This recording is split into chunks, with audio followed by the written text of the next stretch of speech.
Nagaru camp में 2:30 बजे का अलार्म लगाने के बाद भी उठते उठते हमें 3 बज गए थे।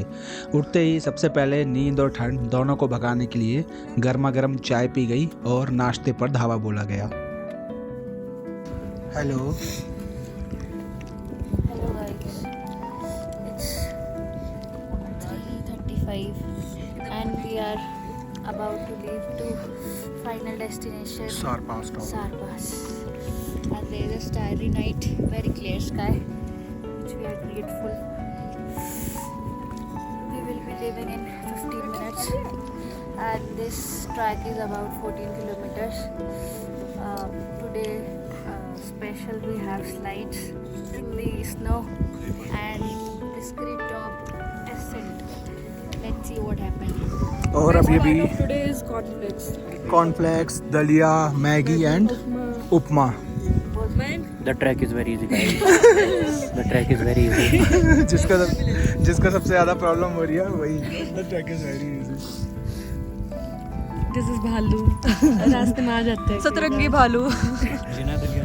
और ये है wild animals.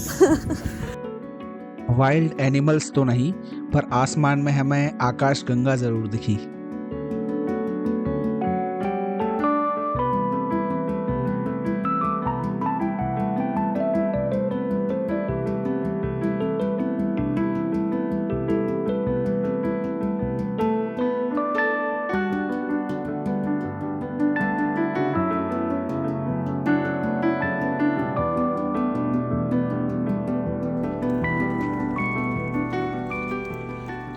लगभग 4 बजे हमने नगारू कैंप को पीछे छोड़कर सार पास टॉप की चढ़ाई शुरू कर दी। आज इतनी जल्दी ट्रैक शुरू करने का कारण ये था कि हमें सार पास टॉप से सनराइज देखना था। हालांकि हमारे गाइड्स ने हमें चलते समय बता दिया कि हम लेट चले हैं और अगर हमें सनराइज देखना है तो कम ब्रेक्स लेने होंगे और तेज चलना होगा। It was easier said than done. आज की टेरेन काफ़ी चैलेंजिंग थी। हम इस ट्रैक में पहली बार बर्फ पर चल रहे थे। हमें घुप अंधेरे में टॉर्चेस की मदद से चलना पड़ रहा था। हमारे साथ 3 गाइड्स थे जो हमें रास्ता दिखा रहे थे, एक सबसे आगे, एक सबसे पीछे और एक ग्रुप के बीच में। कुल मिलाकर यहाँ तेज चलना बहुत मुश्किल था।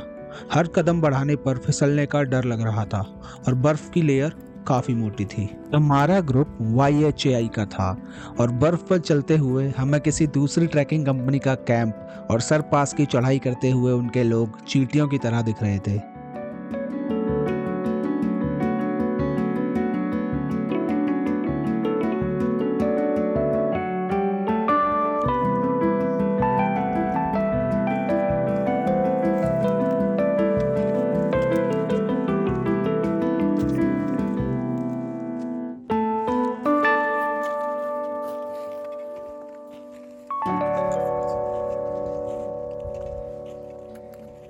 एक घंटे की चढ़ाई के बाद यानी 5 बजे सनराइज हो चुका था।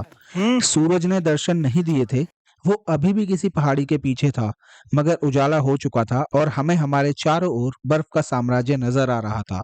सरपास टॉप अभी बहुत दूर था।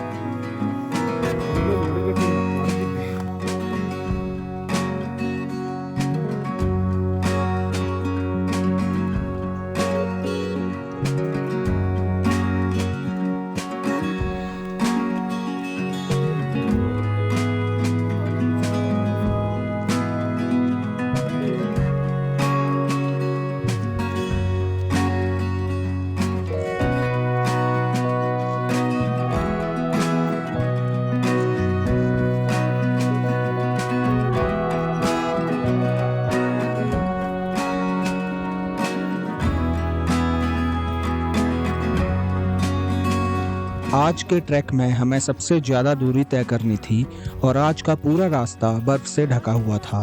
आज हमें नगारू से सारपास टॉप और बिस्करी टॉप होते हुए बिस्करी थाच कैंप में पहुंचना था और ये पूरा डिस्टेंस 14 किलोमीटर था।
सार पास के टॉप से पहले वाली आखिरी चढ़ाई पर पहुंचने तक ये तय हो गया था कि सनराइज तो हमें देखने को नहीं मिलेगा।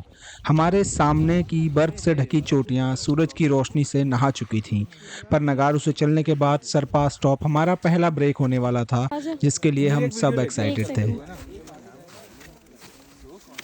See guys, now we are. चलो सर अगले स्टेप पे।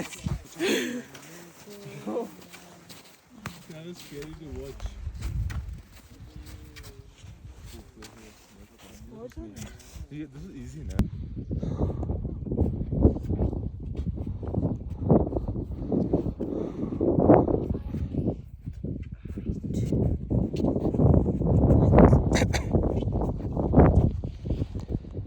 Guys, finally we have reached Sar Pass, the topmost point of Sar Pass trek. चलो नीचे का। और पीछे जो आप माउंटेन्स देख रहे हैं ये सब हमसे नीचे हैं, स्नो क्लैड पीक्स।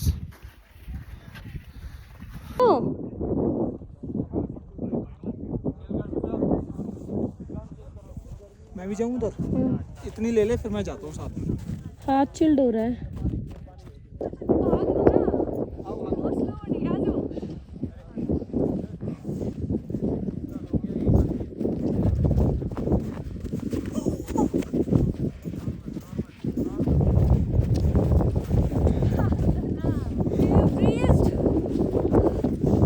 हाँ देखो बैग रखा है मैंने वहाँ। Trek is very easy guys.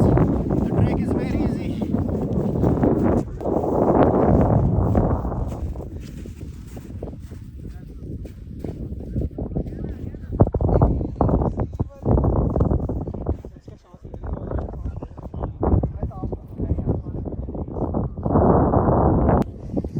Hello guys, finally we reached Sarpass after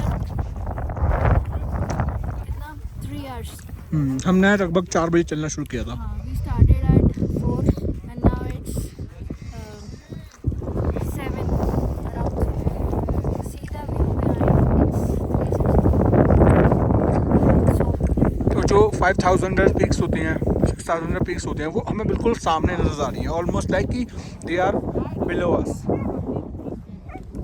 all of this snow clad peaks are 6000 meters tall and we are at a height of 4200 meters, that is 14,000 feet.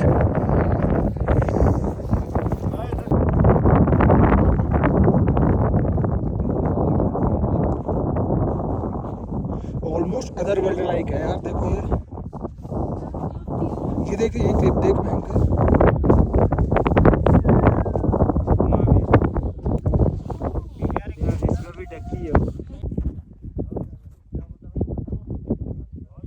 यार ऐसा लग रहा है, देख ये clip जैसे alien world हो कोई। देख किसके पास है? क्यों? यही इसी उसमें मेरी अच्छा ऐसे ही रखी हो। अभी नहीं, अभी बंद करूंगा फिर उसके बाद।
my specs because there is total snow, and there is a chance of snow blind because there is sun and its rays get reflect by the snow. You can see the sparkling snow, and this is the 360 view, and we have to walk around 10 kilometers on this kind of snow bed. Let's see at what time we लगभग 30 minute Sar Pass पर बिताने के बाद हमने आगे की यात्रा शुरू कर दी और बिस्करी टॉप की ओर बढ़ चले। यहाँ से जल्दी चलने का कारण था कि अभी हमें बचे हुए 10 किलोमीटर बर्फ पर ही चलना था, और जैसे जैसे सूरज ऊपर चढ़ता तो गर्मी बढ़ने और बर्फ के पिघलने से बर्फ पर ट्रैकिंग करना मुश्किल हो जाता और फिसलने की संभावना बढ़ जाती। सरपास से बिस्करी थाच के सफ़र की कहानी हम अगले वीडियो में देखेंगे। तब तक के लिए bye bye. Guys, hello Insa. We are at our first slide on our descent from Sar Pass to Biskari.